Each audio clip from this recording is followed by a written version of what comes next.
So for today's video, I'm gonna show you my kikay kit, my makeup kit. So basic lang siya guys, hindi siya masyadong kikay. Sobrang simple lang ng aking kikay kit. So arat na. So as you can see, yan, taran, this is pink, color pink. My favorite color. Yan, favorite color ko ang color pink. So let's start. So, my makeup bag from LA Girl na girls. For the first one is my mirror from Mary Kay.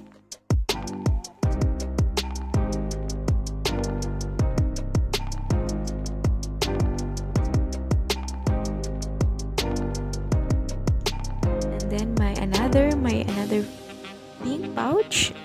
Laman ay ang mahiwagang mga brushes at eyebrow pencils.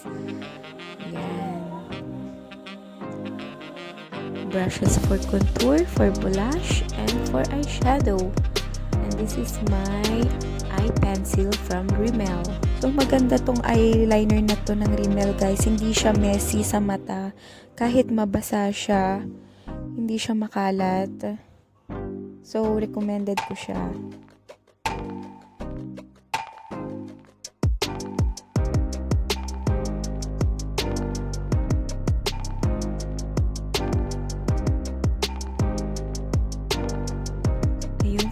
Si Chuchay, nakiki-extra, silip-silip. Pag nag-makeup ako guys, lagi siyang nandyan. Kasali. And eyebrow pencil from Mary Kay. So, simple lang ako magkilay guys. Pencil lang, drawing. And of course, ang mahiwagang chani. Na-vlog ko na siya guys sa 10 things I can't live without. Talagang kasama ang aking chani, ang tweezers. And of course, hindi mawawala ang aking lip and cheek tint. Yan. 2-in-1. Gusto ko kasi sa gamit ko, guys, multi-purpose. Para hindi bulky sa bag.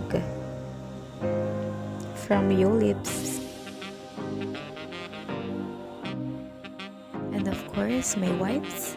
Disinfectant wipes. Kailangan yan sa panahon ngayon. Tissue.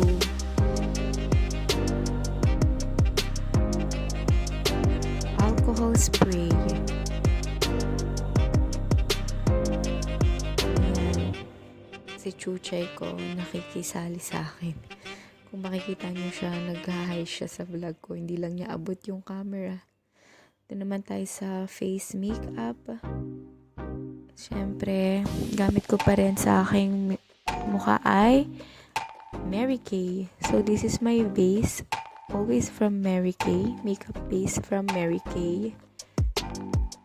Yung makeup base, guys, ng Mary Kay ay sobrang ganda. Very light lang siya sa mukha. Non-sticky. And fragrance-free. For my liquid foundation, time-wise, always from Mary Kay. So, long-lasting na siya sa mukha, guys, ang liquid foundation ng Mary Kay. Kaya kahit hindi ka na mag-retouch ng maya-maya, okay na ang Mary Kay. Then, for my blush on and contour highlighter from Kiko Cosmetics. And 3-in-1 na siya sa isang lalagyanan.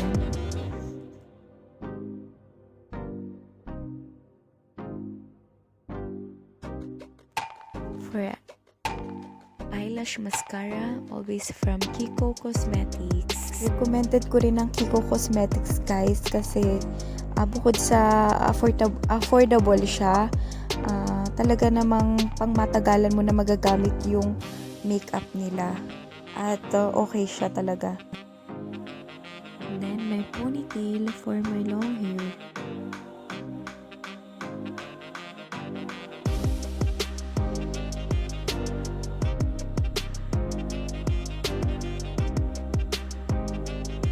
And then, my egg sponge. Yan, para sa liquid foundation. At for my hand cream, from Aveeno. Yan, para sa mga dry hands. Para always moisturize. Kasi nag-a-alcohol palagi para hindi dry yung hands. So, that's it guys. Wait lang. Nakalimutan ko yung aking eyeshadow. Yan. Yung eyeshadow ko. Pag gusto ko ng smoky eyes, yan yung mga dark eyeshadows. And then, kapag gusto ko lang ng medyo light, yan yung mga kikay-kikay din na eyeshadow. May glittered siya. Glittered pink, glittered blue, green, violet, flesh. Yan ang aking mga eyeshadows. Pero bihirang-bihira ko lang gamitin yung mga yan, guys. So, that's it, guys. Yun lang ang aking kikay kit. Pero, actually, lip and cheek tint lang talaga ang dala ko everyday sa aking bag kapag nagsusundo ng mga bata pag lumalabas. Actually, itong mga to, na nakatabi lang at nakatambay lang sila sa bahay namin. Hindi ko naman talaga sila everyday ginagamit. So, kapag lalabas ako, yan, nag-aayos na ako, nag-groom na ako, at hindi ko na sila kailangan dalhin. Unless, malayo yung pupuntahan namin o may occasion kaming pupuntahan. So, yun lang. Hope you like my video, guys. And please don't forget to subscribe on my YouTube channel. Peace out. Thank you.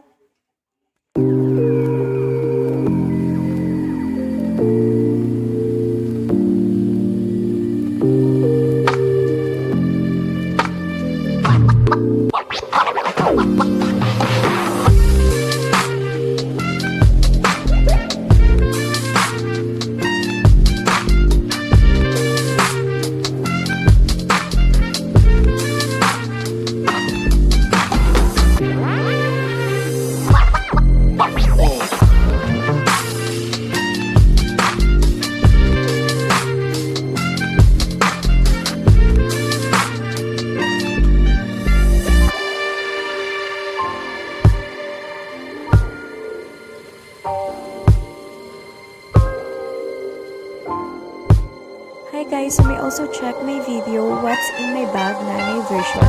I'm gonna leave the link on the description box.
Guys, don't forget to subscribe and hit the notification bell for more videos upcoming. Bye! See you around!